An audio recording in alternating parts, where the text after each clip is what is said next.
প্রিয় অষ্টম শ্রেণীর শিক্ষার্থীরা, শুভেচ্ছা নিও।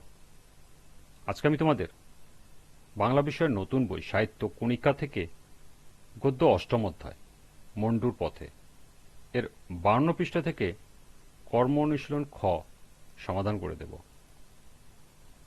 প্রথমে তোমাদের বলবো, যারা আমার চ্যানেলটি সাবস্ক্রাইব করো নাই তারা আমার চ্যানেলটি সাবস্ক্রাইব করবে এবং আমার সাথে থাকবে। তাহলে চলো আমরা ক্লাস শুরু করি। সাহিত্য কণিকা পৃষ্ঠা 52, কর্ম অনুশীলন খ। তোমার ব্যক্তিগত ভ্রমণের বিবরণ দিয়ে একটি প্রতিবেদন তৈরি করো। ছবি, ভৌগোলিক চিত্র ইত্যাদি সংযোজন করা যাবে। তো চলো এখন আমরা ক্ষয়ের সমাধান দেখে নিই।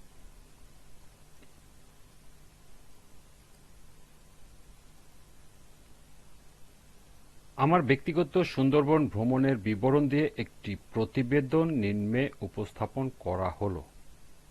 প্রতিবেদনের শিরোনাম সুন্দরবন ভ্রমণ। ভ্রমণের স্থান সুন্দরবন। ভ্রমণকারী দল আমি সহ আমার পরিবারের 6 জন। ভ্রমণের উদ্দেশ্য প্রকৃতি পর্যবেক্ষণ, বনজ পরিবেশ সম্পর্কে জানা, বিরল প্রাণী দর্শন। ভূমিকা সুন্দরবন বিশ্বের বৃহত্তম ম্যানগ্রোভ বন এবং রয়্যাল বেঙ্গল টাইগারের আবাসস্থল। এটি ইউনেস্কো ঘোষিত একটি বিশ্ব ঐতিহ্যবাহী স্থান। এই বনের প্রাকৃতিক সৌন্দর্য, নদী, খাল, গাছগাছালি ও বন্যপ্রাণী মুগ্ধ করে প্রতিটি প্রকৃতিপ্রেমীকে। 2025 সালের জানুয়ারি মাসে আমার পরিবারের 6 জন মিলে সুন্দরবন ভ্রমণের পরিকল্পনা করি। প্রস্তুতি ভ্রমণের 1 সপ্তাহ আগে আমরা খুলনা পর্যন্ত ট্রেনের টিকিট কাটি এবং সেখান থেকে মংলা হয়ে সুন্দরবন প্রবেশের ব্যবস্থা করি। স্থানীয় গাইড ও নৌকার বুকিং আগেই করে রাখা হয়।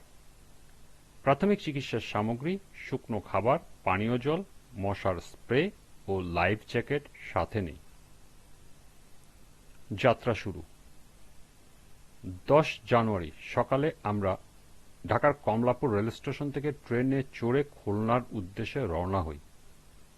খুলনা পৌঁছে আমরা একটা ভাড়া করা ট্রলার যোগে মংলা থেকে সুন্দরবনের কোল ঘেঁষা কাঠের ডেক হাউজে যাত্রা শুরু করি।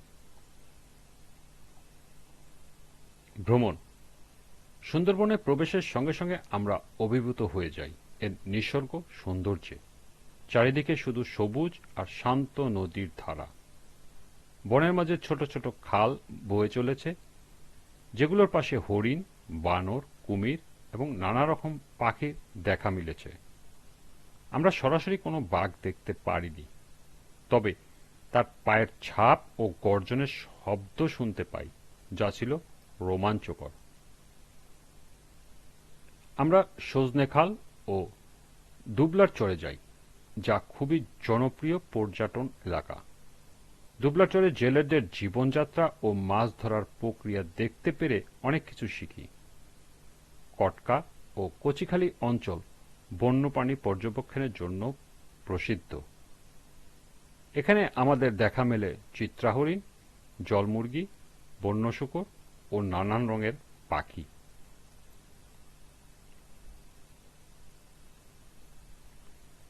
স্থানীয় জীবন ও পরিবেশ সুন্দরবনের আশেপাশে মানুষ প্রকৃতির উপর নির্ভর করে জীবন যাপন করে।